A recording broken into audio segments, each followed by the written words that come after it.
বর্ষিয়ান রাজনীতিবিদ মুকুল রায় তিনি প্রয়াত হয়েছেন। এই মুহূর্তে বিধানসভায় তার মরদেহ নিয়ে আসা হয়েছে। এখানেই শেষ শ্রদ্ধা জ্ঞাপন করা হবে। অভিষেক বন্দ্যোপাধ্যায় এসেছেন বিধানসভার স্পিকারও। বিধানসভায় কিছুক্ষণের জন্য শায়িত রাখা হবে মুকুল রায়ের মরদেহ। শেষ শ্রদ্ধা জ্ঞাপন করবেন একে একে বিধায়করা আসছেন। প্রায় একেবারে তৃণমূল কংগ্রেসের জন্মলগ্ন থেকে তিনি দলের সঙ্গে যুক্ত ছিলেন। রাজ্যসভার সাংসদ হয়েছিলেন, জাহাজ মন্ত্রকের দায়িত্ব সামলেছেন, রেলমন্ত্রীও হয়েছিলেন। আর জীবনের শেষ দিন পর্যন্ত কৃষ্ণনগর উত্তরের বিধায়ক ছিলেন মুকুল রায়। মুকুল রায় প্রয়াণে শোক বার্তা মুখ্যমন্ত্রী। তিনি লিখেছেন, প্রবীণ রাজনীতিবিদ মুকুল রায়ের সহসা প্রয়াণের সংবাদে বিচলিত মর্মাহত বোধ করছে। তিনি আমার দীর্ঘদিনের রাজনৈতিক সহকর্মী ছিলেন, বহু রাজনৈতিক সংগ্রামের সহযোদ্ধা ছিলেন। তার বিদায়ের খবর আমাকে বেদনাহত করেছে। প্রয়াত মুকুল রায় তৃণমূল কংগ্রেসের প্রতিষ্ঠা লগ্ন থেকে দলের জন্য প্রাণপাত করেছেন।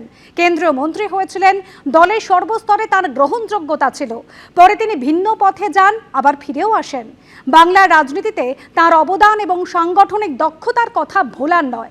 দল ও মত নির্বিশেষে তার অভাব অনুভব করবে রাজনৈতিক মহল।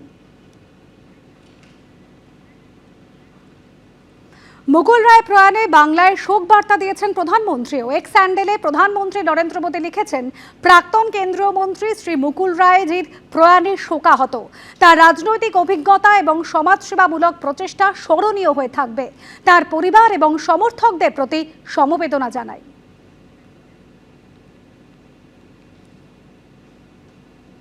28 জানুয়ারি 2014, তখনও কেন্দ্রে ক্ষমতায় আসেনি মোদী সরকার।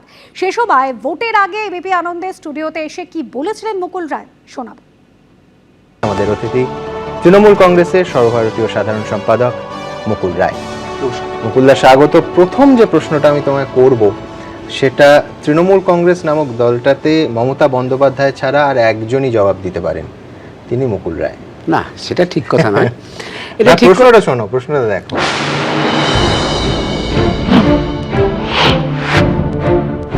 নরেন্দ্র মোদী এবং রাহুল গান্ধী, কাকে পছন্দ হচ্ছে 2014 লোকসভা নির্বাচনে? আমার তো একটাই পছন্দ, মমতা বন্দ্যোপাধ্যায়।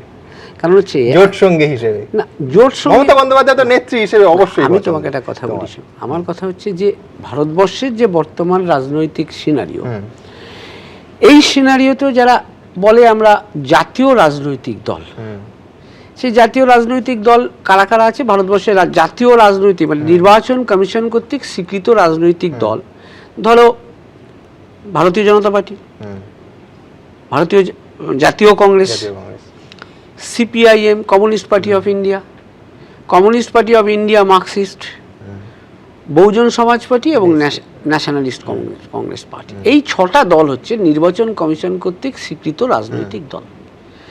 এই মুহূর্তে আর যে 4টে রাজনৈতিক দল, তারাও ইরেলিভেন্ট হয়ে গেছে। তারা ন্যাশনাল পলিটিক্সে তাদের কোনো রেলিভেন্সি নেই, কারণ তারা সর্বভারতীয় ক্ষেত্রে দাঁড়িয়ে সেই জায়গাটা ধরে রাখতে পারছে না। বাকি দুজনকে, কংগ্রেস আর বিজেপি, তুমি নিশ্চয়ই একেবারে অপ্রাসঙ্গিক। এই দুজনের মধ্যেও যেভাবে এগোচ্ছে, তাতে কিন্তু এরাও আগামী কয়েক বছরের মধ্যেও ভারতবর্ষের অপ্রাসঙ্গিক হয়ে যাচ্ছে। তুমি বলো, ভারতীয় জনতা পার্টি কটা রাজ্যে ক্ষমতায় আছে, ন্যাশনাল পার্টি বলে ক্লেম করে। এবিপি আনন্দ, এগিয়ে থাকে, এগিয়ে রাখে।